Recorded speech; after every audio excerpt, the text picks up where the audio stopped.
رحم اللہ من قرأ سورۃ الفاتحہ اللہم صل علی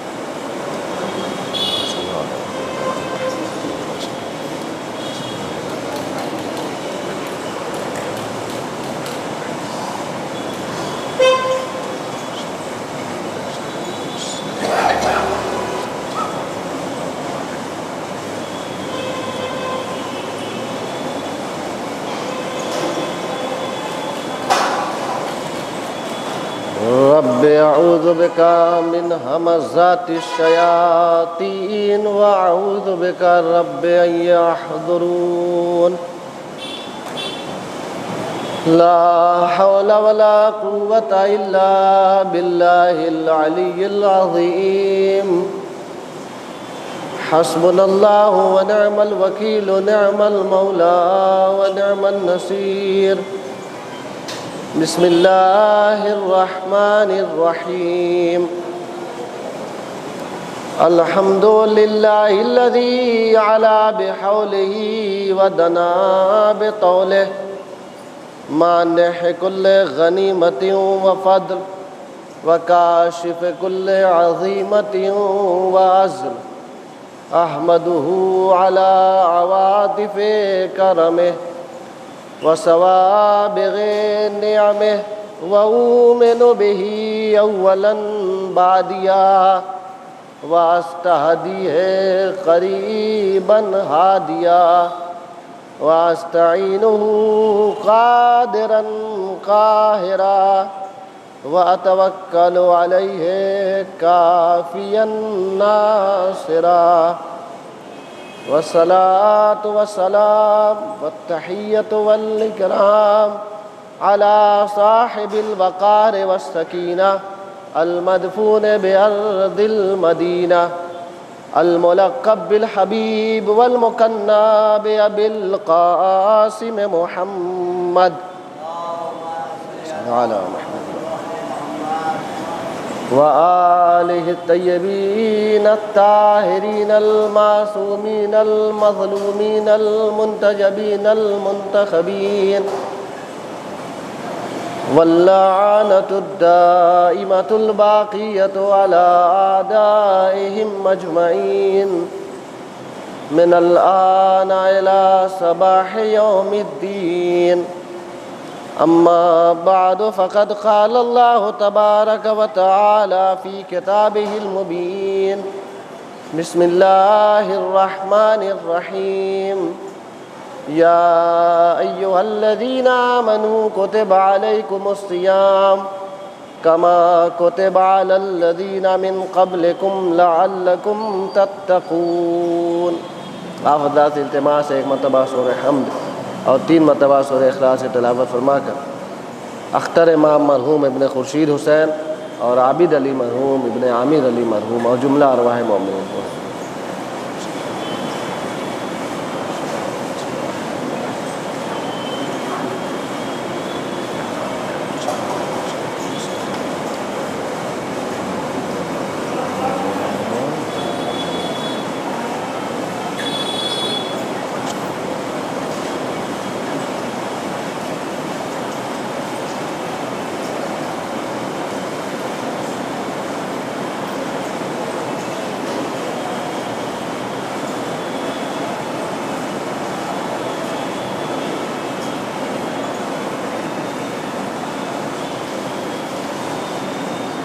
پروردگار عالم کا قرآن مجید میں تمام مومنین پر ایک احسان یہ بھی ہے کہ اس نے تمام اہل ایمان پر روزہ جیسی عظیم عبادت فرض کی اور اس روزے کے ذریعے ہمیں یعنی ہم جیسے گناہ گاروں کو اپنا مہمان بنایا اور اپنے دسترخوان پر بیٹھنے کا موقع عنایت کیا۔ ماہ مبارک رمضان مسلسل درس رمضان کے سلسلے سے گفتگو جاری ہے۔ ماہ مبارک رمضان ماہ تربیت بھی ہے، یعنی تربیت کا مہینہ۔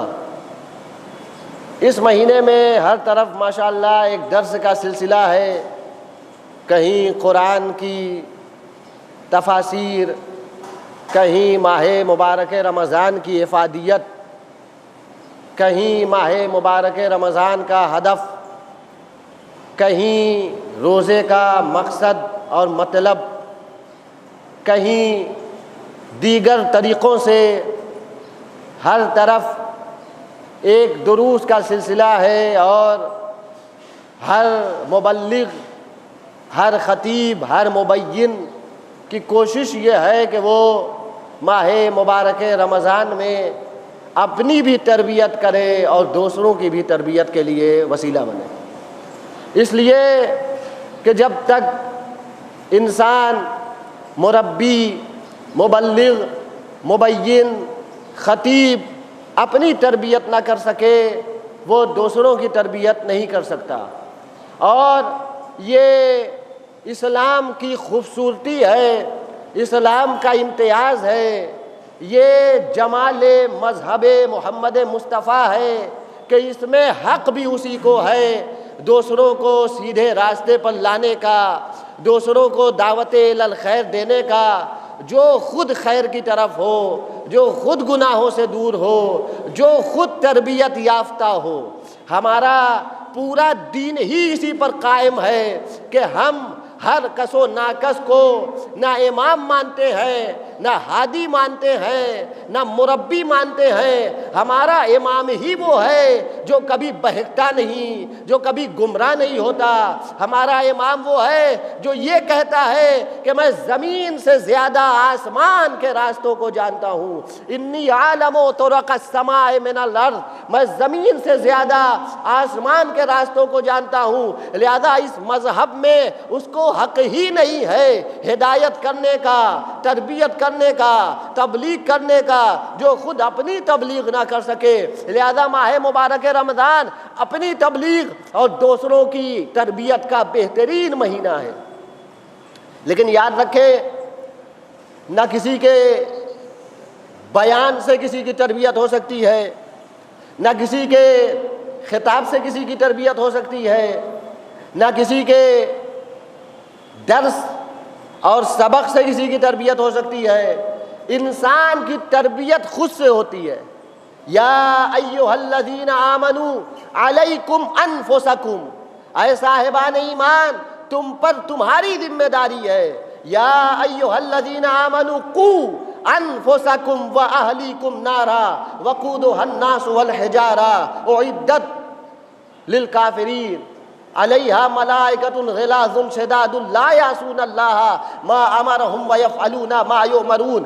قرآن مجید کہتا ہے کہ تم پر تمہاری ذمہ داری ہے۔ سب سے پہلی تمہاری ذمہ داری یہ ہے کہ تم خود کو جہنم کی آگ سے بچاؤ، اور جب خود کو جہنم کی آگ سے بچا لو تو وَأَهْلِكُمْ، تمہاری فیملی، تمہارے گھر والے، تمہارے خاندان والے، تمہارے قبیلے کنبے والوں کی تم پر ذمہ داری عائد ہوتی ہے۔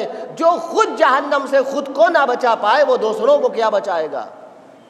فاقد الشے موتی الشے نہیں ہو سکتا۔ جس انسان کے پاس خود کھانا نہ ہو وہ دوسروں کو کھلا نہیں سکتا۔ جس انسان کے پاس خود دولت نہ ہو وہ دوسروں کو دولت نہیں دے سکتا۔ جس انسان کے پاس خود کپڑے نہ ہو وہ دوسروں کو کپڑے عطا نہیں کر سکتا۔ فاقد الشے موتی الشے نہیں بن سکتا۔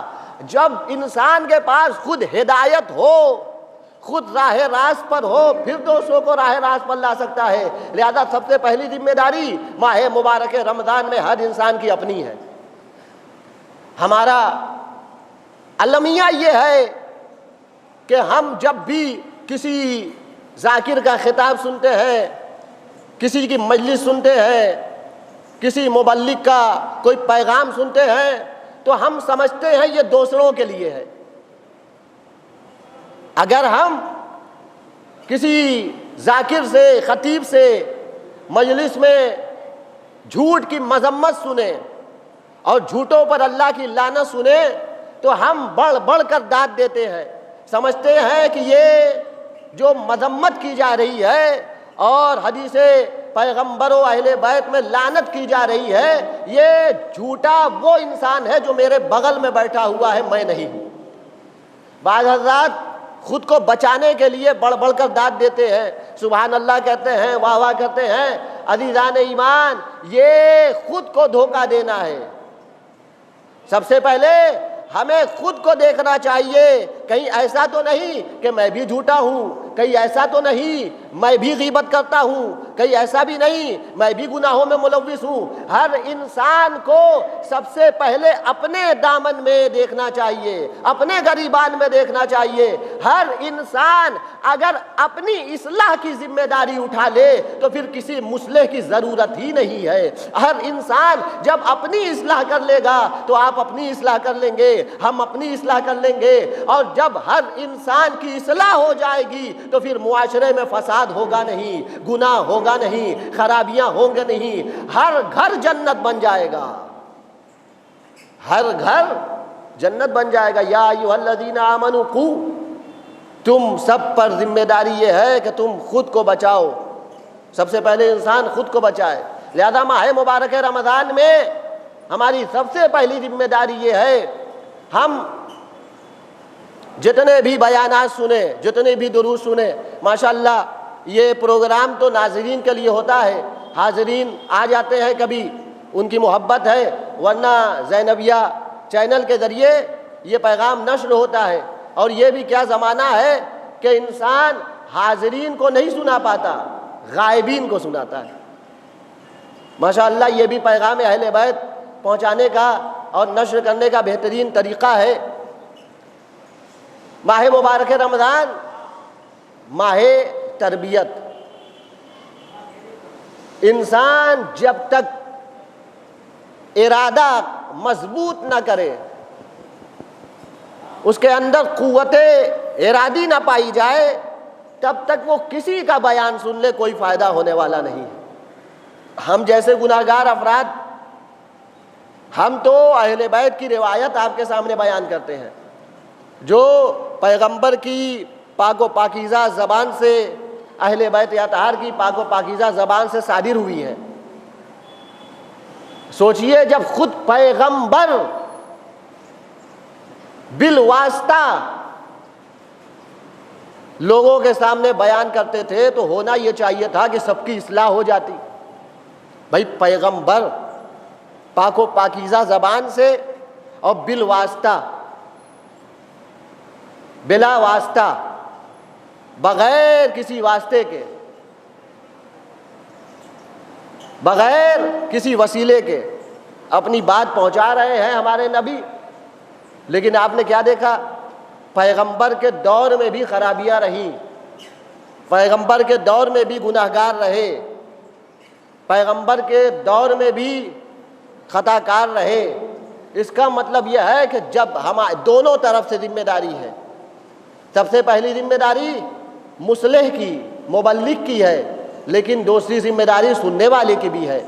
اگر مبلغ پیغمبر جیسا بھی ہو لیکن سننے والا یہ ٹھان لے کہ ہمیں ماننا ہی نہیں ہے، سدھرنا ہی نہیں ہے، تو پھر پیغمبر بھی سدھار نہیں سکتے، اہل بیت بھی اصلاح نہیں کر سکتے۔ پیغمبر وما علینا الا البلاغ المبین، پیغمبر پہنچانے کی ذمہ داری لے کر آئے تھے، انہیں پہنچانا ہے۔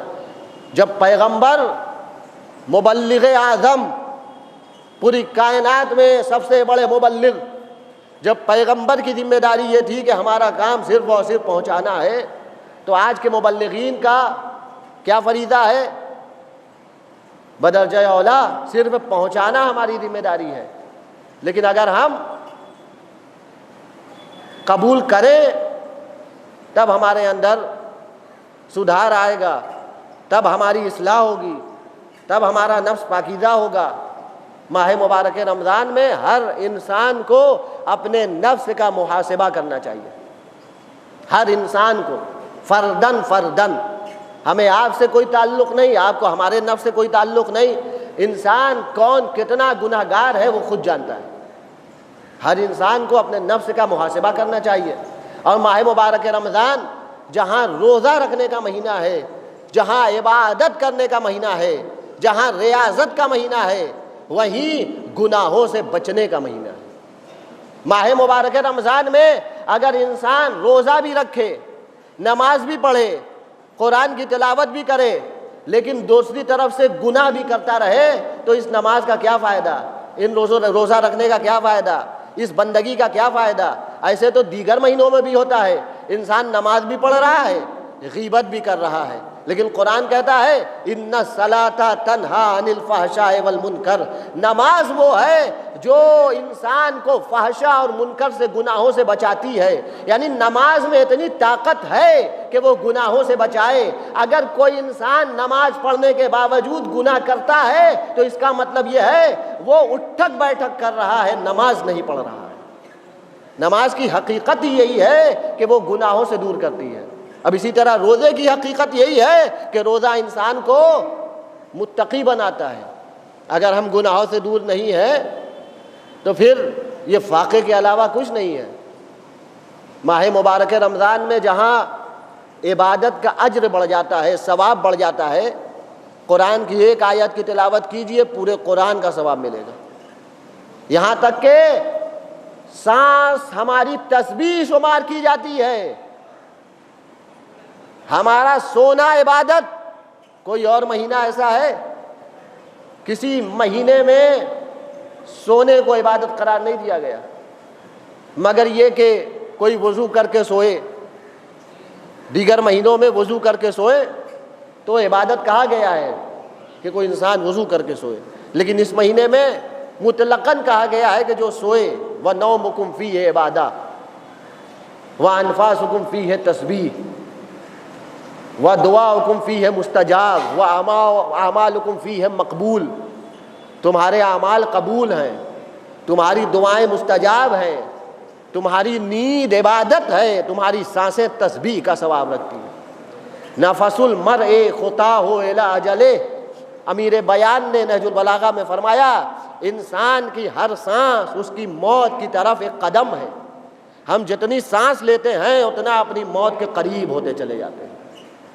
کیا بہترین موقع ہے کہ ہماری ہر سانس تسبیح کا ثواب رکھتی ہے، لیکن یہ تسبیح کب ہوگی؟ نبی نے فرمایا فَاسْأَلُوا اللَّهَ رَبَّكُمْ بِنِّيَّاتٍ صَادِقَةٍ وَقُلُوبٍ طَاهِرَةٍ أَن يُوَفِّقَكُمْ لِصِيَامِهِ وَتِلَاوَةِ كِتَابِهِ، اپنے پروردگار سے سچی نیت کے ساتھ اور پاکیزہ دلوں کے ساتھ یہ سوال کرو، یہ مطالبہ کرو، یہ دعا کرو، یہ توفیق طلب کرو کہ اللہ تمہیں توفیق دے کہ تم اس مہینے میں روزہ رکھو اور قرآن کی تلاوت کرو۔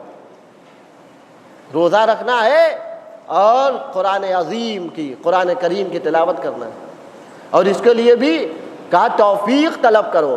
اس کا مطلب یہ ہے کہ جو عبادت کا جذبہ ہمیں ملتا ہے وہ خود سے نہیں حاصل ہوتا، بلکہ اللہ کی طرف سے ہمیں توفیق ہوتی ہے۔ وما توفیقی الا باللہ، ہر توفیق اللہ کی طرف سے ہے۔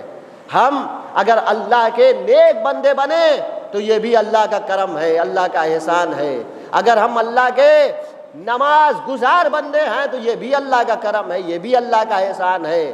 ہم اپنی زندگی کے ایک لمحے میں بھی خدا کے احسان سے خالی نہیں ہے، ہر وقت ہمارے اوپر خدا کا ایک احسان ہے، بلکہ ایک احسان نہیں، انگنت احسان ہے۔ اگر تمام احسانات کو، تمام فضل و کرم کو شمار نہ کیا جائے اور کنارے کر دیا جائے، نظر انداز کر دیا جائے، تو جو سب سے بڑا احسان ہمارے ساتھ رہتا ہے ہر وقت وہ ہماری سانس ہے۔ اگر ہماری سانس جو اندر جاتی ہے وہ اندر جا کے رک جائے تب بھی ہم مر جائیں، جو باہر آتی ہے باہر آ کے رک جائے تب بھی ہم مر جائیں۔ لہذا اس کا مطلب یہ ہے کہ ہر پل ہمارے ساتھ خدا کے دو احسان، خدا کی دو نعمتیں ہمارے ساتھ ہیں، ایک اندر جانے والی سانس، ایک باہر آنے والی سانس۔ اتنی بڑی نعمت ہم کبھی تصور نہیں کرتے، کبھی سوچتے نہیں ہیں۔ اسی لیے قرآن نے بار بار کہا افلا یتدبرون افلا تعقلون، اور پھر پیغمبر کی حدیث ہے، معصوم کی حدیث ہے کہ جس نے خود کو پہچان لیا، من عرف نفسہ فقد عرف ربہ، جس نے خود کو پہچان لیا اس نے اپنے رب کو پہچان لیا۔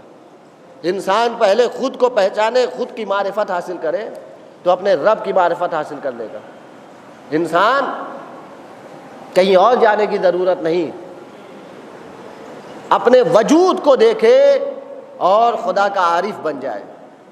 ہمارا وجود ہمیں خدا کی طرف لے کے جاتا ہے، ہمارا وجود نشاندہی کرتا ہے کہ کوئی خدا ہے جس نے تمہیں بنایا ہے، کوئی خدا ہے جس کے اشارے سے تمہاری سانسیں چل رہی ہیں۔